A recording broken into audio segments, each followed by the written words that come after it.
ہاں تو میں آپ کو حدیث کی تھوڑی ہسٹری بتا دیتا ہوں جی کہ حدیث جو تھا نا پہلی 2 سینچریز اسلام کی اٹ واز اورل. صحابہ حدیثیں یاد کیا کرتے تھے. ٹھیک ہے.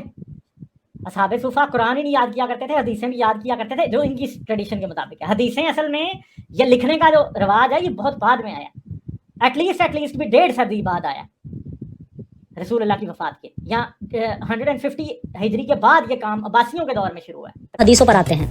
اسلامک نبی کی وفات کے بعد 200 سے 250 سال کے بعد اسلام کی سب سے اوتھینٹک حدیثیں صحیح البخاری اور صحیح مسلم لکھی گئیں. یہ دونوں حدیثیں محمد صاحب کی موت کے قریب 200 سے 250 سال بعد لکھی گئی تھیں.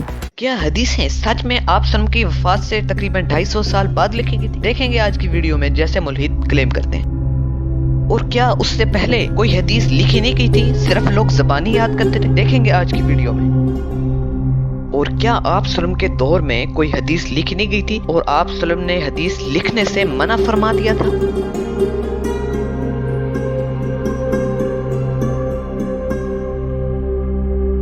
حدیث لکھنے کے بارے میں ایک روایت ملتی ہے صحیح بخاری 113 کے اندر. حضرت ابو ہریرہ فرماتے ہیں کہ رسول اللہ کے صحابہ میں عبداللہ بن عمرو رضی اللہ تعالیٰ عنہ کے علاوہ مجھ سے کوئی حدیث زیادہ بیان کرنے والا نہیں تھا, مگر وہ حدیث لکھ لیا کرتے تھے اور میں نہیں لکھتا تھا. مطلب آپ صلی اللہ علیہ وسلم کے دور میں ہی صحابہ آپ صلی اللہ علیہ وسلم کی حدیثیں لکھ لیا کرتے تھے. حدیث لکھنے کے بارے میں ایک اور حدیث ملتی ہے سنن ابی داؤد 3646 میں. ادھر فرماتے ہیں عبداللہ بن عمر رضی اللہ عنہ کہتے ہیں کہ جو ہر حدیث آپ صلی اللہ علیہ وسلم سے سنتا میں یاد رکھنے کے لیے لکھ لیتا.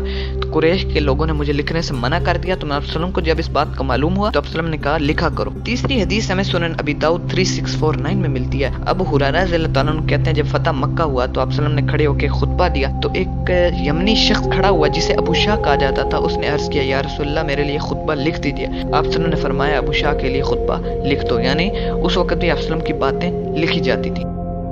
سنن الدارمی 513 ادھر لکھا ہو کہ عبداللہ بن عمر رضی اللہ تعالیٰ بیان کرتے ہیں کہ صادق وہ صحیفہ ہے جو میں رسول صلی اللہ علیہ وسلم سے سن کر لکھا تھا, یعنی صحابہ آپ صلی اللہ علیہ وسلم کی باتیں سن کر لکھا کرتے تھے. اور سنن دارمی کے اندر 514 جو روایت ملتی ہے ادھر لکھا ہوا کہ عمرو بن ابو سفیان کہتے ہیں کہ انہوں نے سنا کہ عمر بن خطاب کہہ رہے تھے کہ علم کو لکھ کر مقید کر رہو, یعنی صحابہ علم کو لکھنے پر ترجیح دیتے تھے کہ لکھا کرو, علم کو قید کر لیا. اسی طرح سنن دارمی کے اندر 503 حدیث ہے کہ ایک عبداللہ بن عمر روایت کرتے ہیں ایک وقت ہم رسول اللہ کے گرد لکھ رہے تھے, یعنی صحابہ آپ صلی اللہ علیہ وسلم کے گرد جو باتیں تھے وہ لکھتے تھے. اور سنن دارمی کے اندر بہت سی اس طرح کی روایات مل جاتی ہیں جس کے اندر حدیث کا لکھنے کا ذکر ہے. تو یہ ایک دفعہ میں چلا رہا ہوں اور یہ ساری حدیثیں دیکھ لیں.